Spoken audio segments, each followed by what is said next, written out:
Hello hi dear students, welcome back to my channel home science की पाठशाला। आज हम जानेंगे गृह प्रबंधक के गुण के बारे में। ठीक है, गृह प्रबंधक के अंदर कौन कौन से गुण होने चाहिए ये आज हम जानेंगे।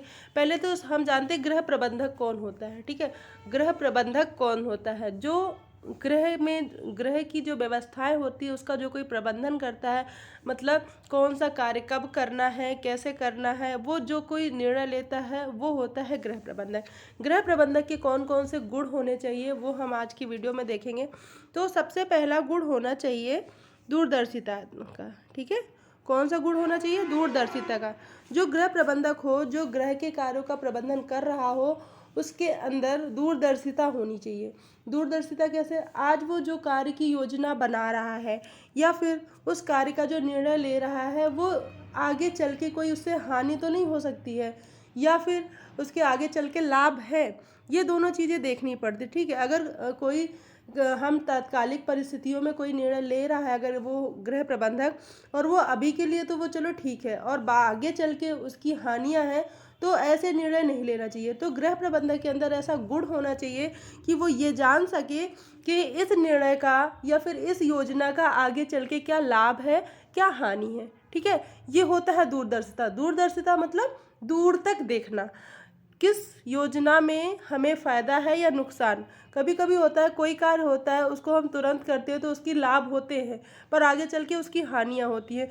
तो अगर किसी व्यक्ति को ये चीज़ पता है किसी कार्य की योजना बनाने के लिए या फिर उसका निर्णय लेने में आगे उसके क्या लाभ क्या हानियाँ हैं, तो वो गृह प्रबंधक अच्छा बन सकता है। ठीक है, तो वो एक गृह प्रबंधक अच्छा बन सकता है। इसलिए एक गृह प्रबंधक के अंतर ये दूरदर्शिता होनी चाहिए। ठीक है, नेक्स्ट है क्षेत्र विशेष का ज्ञान। क्षेत्र विशेष का ज्ञान मतलब जिस क्षेत्र में वो प्रबंधन कर रहा है या जिस क्षेत्र के देख रेख वो कर रहा है, प्रबंधन कर रहा है, उस क्षेत्र के बारे में उसे ज्ञान होना चाहिए।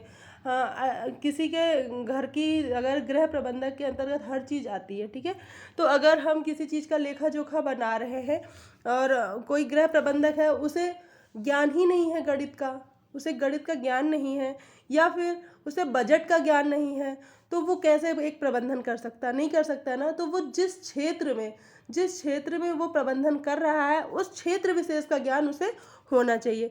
क्लियर? तो जो गृह प्रबंधक होता है, गृह प्रबंधक ही क्यों, किसी भी प्रबंधन में हम किसी भी चीज़ का अगर प्रबंधन देखें तो उसमें जो उसका प्रबंधक होगा उसके अंदर ये गुण होना चाहिए, दूरदर्शिता का गुण भी होना चाहिए और क्षेत्र विशेष का ज्ञान हो उसे। ठीक है, अगर उस विषय के बारे में उसे ज्ञान ही नहीं है तो वो उसका क्या प्रबंधन करेगा? ठीक है, क्लियर? नेक्स्ट है विवेक। उसके अंदर विवेक होना चाहिए। विवेक मतलब किसी भी चीज़ को हम कितनी चालाकी से उसे प्रस्तुत कर सकते हैं, उसके फ़ायदे नुकसान देख के उसका हम कर सकते हैं। कभी कभी क्या होता है, कोई कार्य हमने किया, उसकी योजना बनाई, निर्णय लिया और वहाँ पे मतभेद हो गए। ठीक है, मतभेद भी होते हैं। वहाँ पे जो टीम होती है कोई वो बात मानने को तैयार होता है, तो उसे बिल्कुल विवेकतापूर्ण ढंग से उसे सुलझाना है। तो उसके अंदर विवेक होना चाहिए कि हमें उस बात को कैसे सबको बताना है, कैसे समझाना है, और वो बात सबको सही लगे और वो बात सही होनी भी चाहिए। ठीक है, तो उसके अंदर एक विवेक का भी गुण होना चाहिए। नेक्स्ट है धैर्यशील। धैर्यशील मतलब उसके अंदर धैर्य भी होना चाहिए। अगर कोई है प्रबंधक है, कोई प्रबंधन कर रहा है, तो उसके लिए धैर्य होना बहुत आवश्यक है, क्योंकि प्रबंधक के अंदर एक पूरी टीम होती है। ठीक है, प्रबंधक के अंदर हर तरह मतलब जो टीम होती है उनके उसमें उसमें हर तरह के इंसान होते हैं। ठीक है, तो कोई ज़्यादा बोलता है, कोई कम बोलता है, तो कभी कभी होता है किसी बात पे मतभेद हो जाते हैं, तो उन्हें कोई है मतलब नाराज़ हो रहा है, तो उसको जो है धैर्यपूर्वक समझाना है। और किसी भी अगर हम योजना बना रहे हैं, वो कभी कभी होता है देर तक सफल होती है। ठीक है, उसे सफल होने में थोड़ा सा देर लगता है, तो उस टाइम पे प्रबंधक को धैर्य बना कर रखना है। अगर वो धैर्य नहीं बनाएगा तो धीरे से वो क्या होगा, वो योजना असफल हो जाएगी।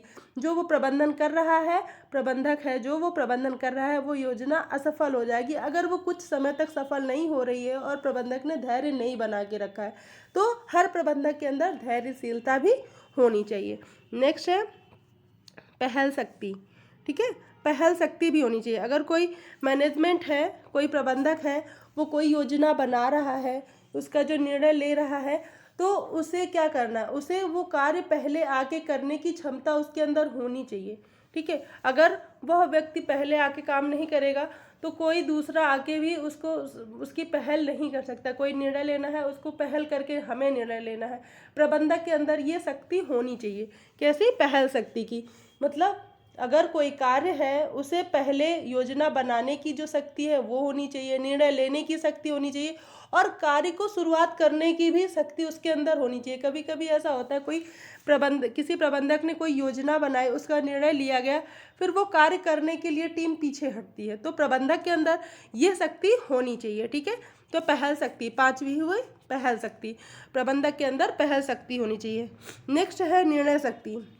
निर्णय शक्ति मतलब वही है कि अगर हम कोई योजना बना रहे हैं तो उसमें हमें निर्णय भी लेने पड़ते हैं, हर तरीके के निर्णय लेने पड़ते हैं।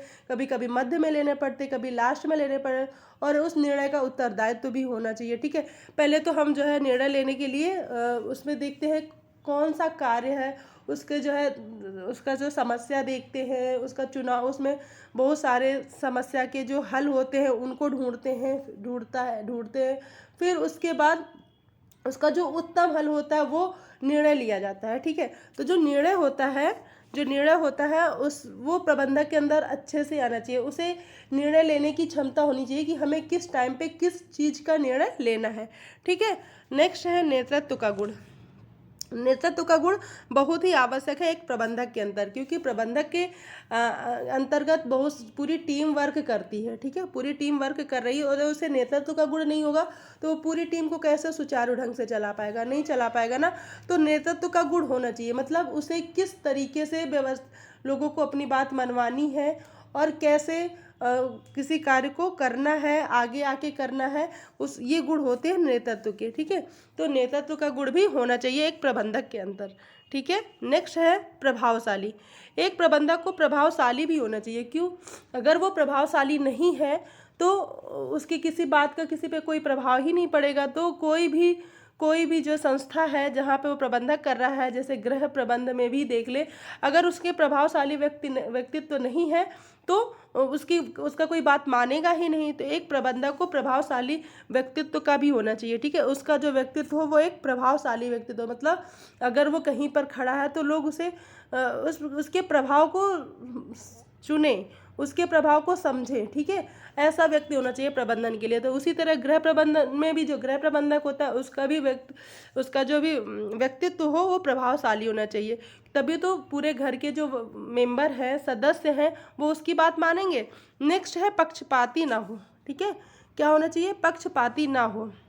जो प्रबंधक को उसे पक्षपात बिल्कुल नहीं करना चाहिए। अगर उसके जितने भी सदस्य हैं, उसकी टीम में जितने भी सदस्य हैं, तो उसके साथ ये नहीं कि किसी के साथ हम दूसरा व्यवहार कर रहे हैं, किसी के साथ दूसरा व्यवहार, किसी कार्य में हमने किसी को उसी हिसाब से डांट दिया और उसी कार्य में किसी को हम जो है डांट नहीं रहे हैं, या फिर किसी ने कोई कार्य किया, हम उसकी जो है प्रशंसा कर रहे हैं और दूसरा सदस्य वही कार्य कर रहा है तो हम उसकी प्रशंसा नहीं कर रहे हैं।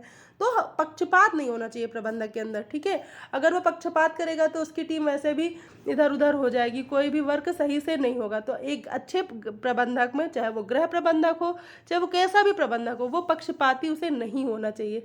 ठीक है, अगर वो पक्षपाती होगा तो टीम सही से वर्क ही नहीं होगी। ठीक है, वो उन्हें लगेगा हम क्यों करें ये वर्क, वो तो उनकी प्रशंसा करते हैं, वही करेगा ये वर्क, ये चीज़ होती है। ठीक है, तो एक गृह प्रबंधक को पक्षपाती नहीं होना चाहिए। ठीक है, नेक्स्ट है रचनात्मकता युक्त होना चाहिए। ठीक है, अगर एक गृह प्रबंधक है, उसके अंदर नए नए कार्यों को करने की ललक होती है, नए नए तरीके से करने की ललक होती है, तो जिसकी टीम होती है वो भी अच्छे से वर्क करती है। तो एक गृह प्रबंधक को एक रचनात्मकता युक्त होना चाहिए। ठीक है, तभी वो किसी कार्य को सही से कर पाएगा, और उसमें नई नई चीज़ें लाके नए नए ढंग से करेगा तो वो कार्य और अच्छे से सफल होगा। ठीक है, नेक्स्ट है खुले विचार। उसके विचार खुले होने चाहिए, मतलब वो जो टीम वर्क करा रहा है तो उसके जो विचार है वो सबको पता होना चाहिए। ये नहीं है कि वो मन में कुछ सोच रहा है, बाहर कुछ और बता रहा है, और वो सोचता कुछ और है, कराता कुछ और है। तो ऐसा कुछ नहीं होना चाहिए। वो खुले विचार करने, जो उसकी बातें हैं वो सबको पता होनी चाहिए। जो कार्य हो रहा है वो उस टीम में जितने भी मेंबर हैं उन्हें पता होना चाहिए। उसी तरह जो गृह प्रबंधक होता है वो अगर खुले विचार का होगा तो हर कोई आके उससे जो है अपनी बात शेयर करेगा, बात मानेगा, उसकी जो फैमिली मेम्बर होंगे वो अच्छे से ध्यान देंगे, ठीक है। तो एक गृह प्रबंधक हो चाहे कोई सा भी प्रबंधक हो, उसे विचार खुले होने चाहिए, ठीक है। वो हर बात को समझे, कोई क्या कह रहा है और हम क्या सोच रहे हैं, वो उसकी जो कोई बात कहने आया है वो उसको उसके नज़रिए से उसको समझे। ये होता है खुले विचार का होना, ठीक है। तो एक गृह प्रबंधक हो या फिर कोई सा भी प्रबंधक हो, उसे खुले विचार का होना चाहिए। नेक्स्ट है संप्रेषण का गुण, ठीक है। संप्रेषण का गुण होना चाहिए। संप्रेषण के गुण में क्या होता है, संप्रेषण का गुण होना चाहिए। संप्रेषण के गुण में अगर कोई प्रबंधक है वो अपनी बात को समझा नहीं पा रहा है किसी सदस्य को, जब अगर वो किसी सदस्य को समझा नहीं पा रहा है तो क्या होगा, संप्रेषण का गुण होना चाहिए एक प्रबंधक के अंदर, ठीक है। अगर वो अपनी बात को समझा नहीं पाएगा किसी व्यक्ति के सामने तो कोई भी व्यक्ति उसे कैसे समझेगा, उसको अपनी बातों को समझाना आना चाहिए। संप्रेषण का गुण क्या होता है, अपनी बात को दूसरे तक प्रेषित करना और इस तरीके से प्रेषित करना कि वो उसे समझ में आए, ठीक है। तो इतना क्लियर हुआ, संप्रेषण का गुण भी होना चाहिए एक गृह प्रबंधक के अंतर्गत, ठीक है। चाहे वो कोई भी प्रबंधक हो, अगर वो अपनी बात को समझा नहीं पाएगा तो वो कैसे अच्छा मैनेजमेंट कर पाएगा, नहीं कर पाएगा ना। तो एक अच्छे प्रबंधक के अंदर संप्रेषण का गुण भी होना चाहिए। इतने सारे गुण होने चाहिए एक गृह प्रबंधक के अंतर्गत। तो आज हमने इस वीडियो में देखा, इसमें इस तरीके से क्वेश्चन पूछे जाते हैं कि गृह प्रबंधक के गुण नहीं है, उसमें इनमें से 3 गुण दे दिए जाएंगे, एक गुण बाहर का दे दिया जाएगा जो कि निगेटिव होगा, ठीक है। तो आपको सेलेक्ट करना होगा कि इसमें कौन सा गुण गृह प्रबंधक का नहीं है, या फिर 3 जो है निगेटिव दे दिए जाएंगे, एक पॉजिटिव दे दिया जाएगा और आपसे कहा जाएगा इसमें से गृह प्रबंधक के क्या गुण हैं। तो इस तरीके से क्वेश्चन देखने को मिलते हैं, तो इसलिए ये वीडियो मैंने बनाई है। तो अगर वीडियो पसंद आई हो तो इस वीडियो को लाइक करें, शेयर करें एंड चैनल को सब्सक्राइब करना बिल्कुल ना भूलें। Thanks for watching my video. Thanks.